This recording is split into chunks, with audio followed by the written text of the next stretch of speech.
در حال حاضر محبوب ترین سیستم عامل در دنیای گوشی‌های هوشمند سیستم عامل اندرویده. اما تا حالا مسیر رو که طی کرده دیدین؟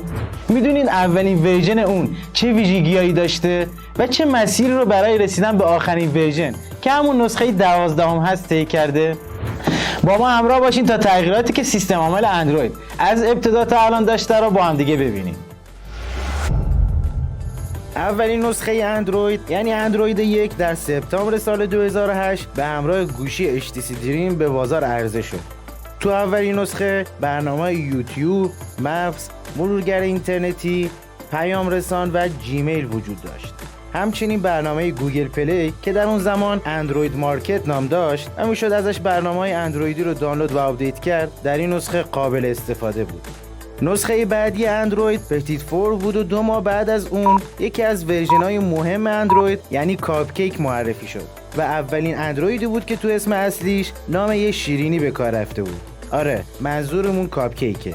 تو این نسخه قابلیت‌های مهمی معرفی شد که تا الان هم هست، مثل ویجتا، قابلیت آپلود ویدیو تو یوتیوب، چرخش خودکار صفحه، جابجایی بین صفحات، قابلیت کپی پیست متن در صفحات وب و چیزای دیگه.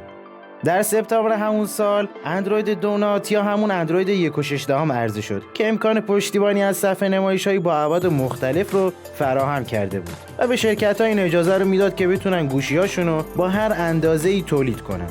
بعد از اون به ترتیب اندروید 2 یا اکلر با قابلیت تبدیل متن به صدا و لایو والپیپر، اندروید 2.2 یا اندروید فرویو با قابلیت هات اسپات و اندروید 2.3 یا اندروید جینجر برید با امکان پشتیبانی از چند تاچ همزمان معرفی شد.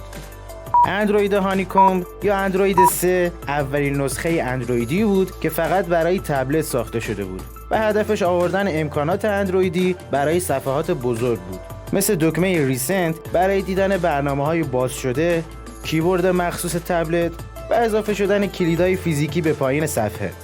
اندروید آیس کریم ساندویچ یا اندروید 4 اولین اندرویدی بود که قابلیت باز شدن گوشی با تشخیص چهره رو اضافه کرد. همچنین گرفتن اسکرین شات با دکمه پاور و دکمه‌های تنظیم صدا هم از امکاناتی بود که در این ورژن اضافه شده بود. بعد از اندروید جلی بین یا همون اندروید 4.1، اندروید کیت کت، اندروید 4.14 از نسخه‌های مهم و بزرگ اندروید محسوب میشد که تغییرات بزرگی در رابطه کاربری اون به خاطر وجود رنگ‌های روشن‌تر به وجود اومده بود. همچنین با اضافه شدن قابلیت اوکی گوگل میشد در هر زمانی از گوگل اسیستنت که در اون زمان گوگل ناو نام داشت استفاده کرد. خب حالا با لایک این پست به همون انرژی بدین تا بریم سراغ ادامه ویدیو. اندروید لالیپاپ در سال 2014 و اندروید مارشمالو در سال 2015 معرفی شد که از USB تایپ C در این نسخه پشتیبانی میشد.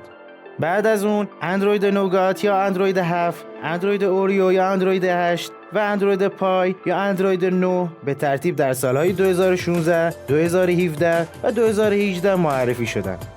با اندروید 10 تغییراتی در نامگذاری نسخه‌های اندروید صورت گرفت و دیگه در اون از اسم شیرینی ها استفاده نشد. همچنین از لوگو و تم رنگی جدید رونمایی و گزینه دارک مود هم اضافه شد. نسخه 11 اندروید قابلیت‌های متنوع و پیچیده‌تری به نوتیفیکیشن ها اضافه کرد، مثل تاریخچه نوتیفیکیشن ها، دسته‌بندی نوتیفیکیشن ها، اولویت بندی، ویبره و سایلنت کردن اعلان ها از داخل کنترل سنتر و موارد دیگه. همچنین قابلیت‌هایی مثل حباب‌های پیام، کنترل بیشتر روی دسترسی برنامه‌ها هم به این نسخه اضافه شد. خب رسیدیم به آخرین ورژن 12 اندروید. حدود 6 ماه از عرضه اولیش میگذره. این نسخه از اندروید یک نسخه انقلابی از نظر رابط کاربری به شمار میره که اون هم به خاطر به کار رفتن متریال یو که از متریال دیزاین الهام گرفته و ویجتا، آیکونا و منوها هم به همین نحو تحت تأثیر قرار گرفتن. غیر از این تغییراتی در سیستم امنیتیش هم به وجود اومده. البته گوگل نسخه دیگری به اسم 12 رو معرفی کرده تا اصلاحاتی رو توی اندروید 12 ایجاد کنه. حالا باید منتظر نسخه 13 باشیم که قراره تو پاییز 2022 عرضه بشه و این دفعه باید ببینیم که گوگل دیگه چه امکاناتی رو برای این نسخه میاره.